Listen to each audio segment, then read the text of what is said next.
Alright, take 3 because OBS loves me.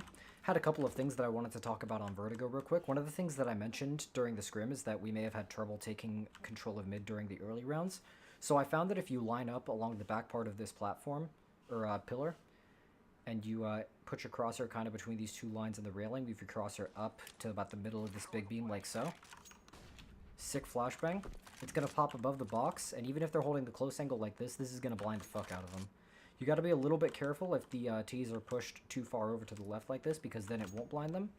But I found that by experimenting with the exact position relative to this pole, you can kind of find a flash for just about any angle over here.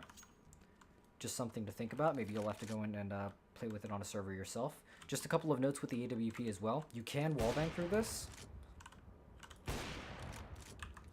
Only above the white line right here, so if you try to do it below this wall, it's not going to work. And only to the left of these sets of bolts as well. One more thing that I found with the AWP as well, if you come into this corner, line up vertically with this bolt right here, and then move your crosshair over to the right, you have some room for error. You just have to kind of go into it and just play around with it a bit yourself.